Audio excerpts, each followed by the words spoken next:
membre élu au conseil municipal de Zrarta Eden, qui est une collectivité moyenne au Liban. Vous êtes en coopération avec le département de l'Aude? On est en coopération avec le département de l'Aude sur 2 projets en fait depuis bientôt 2 ans et demi. Un concernant la transition touristique, faire un tourisme plus respectueux des lieux et plus créateur en fait d'expériences et de transmission. Sur la thématique de l'eau, puisque bien entendu on souffre énormément de pollution en termes d'eau. Et il y a la question de la gouvernance, donc on est là-dessus depuis 2 ans et demi. Et ça fonctionne très très bien. Et là bientôt, pas bientôt, mais on a déjà démarré aussi une coopération avec la ville de Dunkerque, en fait, la communauté urbaine de Dunkerque. On sort du premier atelier de ces assises. Quel est votre sentiment quand vous avez entendu tous ces échanges-là? Où on en est? Où on en est de cette coopération? Comment vous la percevez? Pour nos projets à nous, en termes de coopération avec l'Aude, pour nous c'est un succès, parce qu'on commence à voir les conclusions, on commence à voir les résultats. À l'échelle de la coopération entre les 2 pays, les collectivités de la France et celles du Liban, je pense que c'est essentiel pour nous de la continuer. C'est déjà très fort, c'est marqué aussi par beaucoup de projets structurants pour nous. On apprend beaucoup de choses, on échange. On est maintenant dans une dynamique aussi de réciprocité, dans le sens où, puisqu'on apprend plein de choses, on nous apporte plein de richesses, ne serait-ce qu'intellectuelles et fonctionnelles.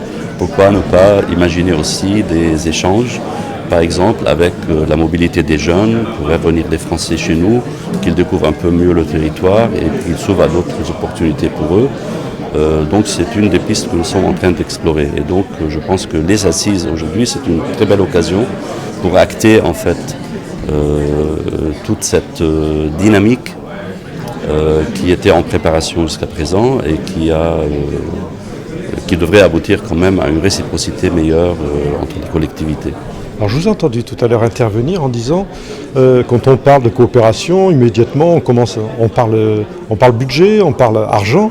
Et vous dites non, c'est plutôt de l'expérience, du savoir, de la connaissance qu'on veut échanger, c'est ça? Oui, en fait, l'argent est nécessaire et utile. Et c'est agréable toujours d'être très, très riche. Mais en fait, il y a une réalité. La réalité, c'est que les projets ne se construisent pas autour d'un budget. On fait le projet, après on regarde le budget. Et il ne s'est jamais agi de transfert de fonds. Il s'est toujours agi de transfert de connaissances. La plupart du temps, les fonds qui sont versés en cofinancement par la Maïdi, bien entendu le ministère, il donne des fonds au projet, mais le reste c'est en valorisation aussi de temps d'experts, de visites, etc. Et donc c'est surtout cette richesse de l'échange que nous recherchons. Bien entendu, pour arriver à cette richesse, il faut mobiliser des gens, et donc c'est là qu'intervient la question de l'argent. En termes justement de connaissances, est-ce que vous avez un exemple concret que vous pourriez nous exposer rapidement? Vous avez senti que là vous aviez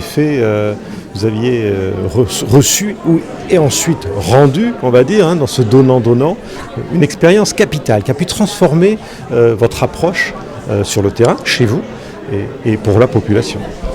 Oui, quelque chose de très très concret, c'est la réflexion, en fait l'échelle de la réflexion que nous avons portée sur notre territoire. Le département de l'Aude, ça regroupe plus que 400 collectivités en fait, et ils ont un département qui est renommé être parmi les plus pauvres de France. C'est vrai peut-être, mais quand on vient ici, on voit qu'il a suffi pour eux de réfléchir à une échelle plus importante. Ils ont transcendé les limites des territoires municipaux pour travailler ensemble. Et nous, c'est ce qu'on a fait à une échelle bien entendu beaucoup plus petite, sur le bassin versant par exemple de la rivière Rachine, qui a à peu près 6 autres villes que nous, 6 municipalités riveraines et 2 qui appartiennent au bassin versant mais qui ne sont pas riveraines de ce fleuve-là.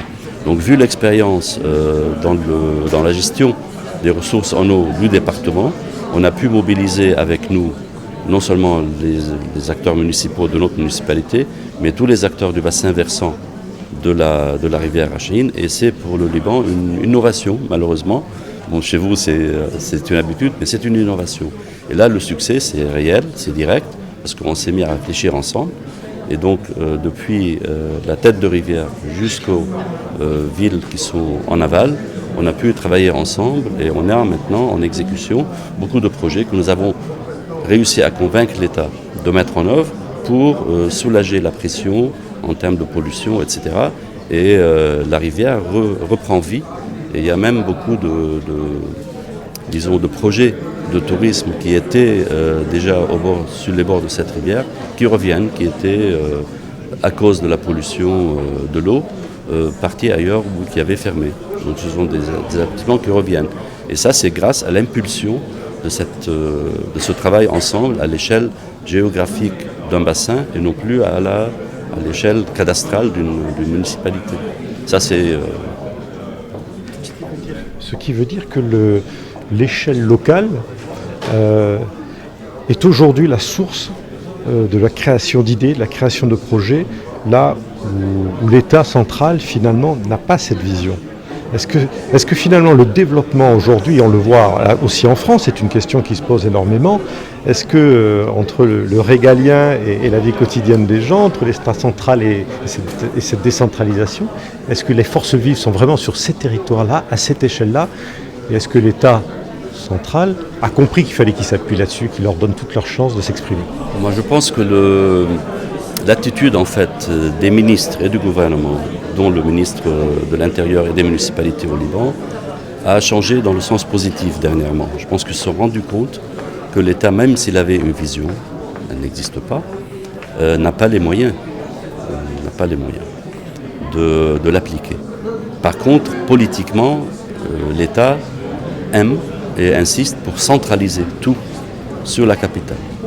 Et donc la prise de décision aujourd'hui qui est nôtre, est issue en fait d'une marge de manœuvre qui nous est donnée par la loi des municipalités, où il donne des compétences pratiquement illimitées au maire et au conseil municipal dans le cas où ils prennent une décision basée sur des études, etc. Moi je me souviens très bien parce que j'étais élu en 98 déjà une première fois, on avait pratiquement l'interdiction de voyager pour faire de la coopération décentralisée à l'époque. Aujourd'hui, on voit bien que Madame la ministre, qui est un autre de l'Intérieur et des municipalités libanaises, est avec nous aujourd'hui. La directrice générale des affaires municipales est avec nous aujourd'hui.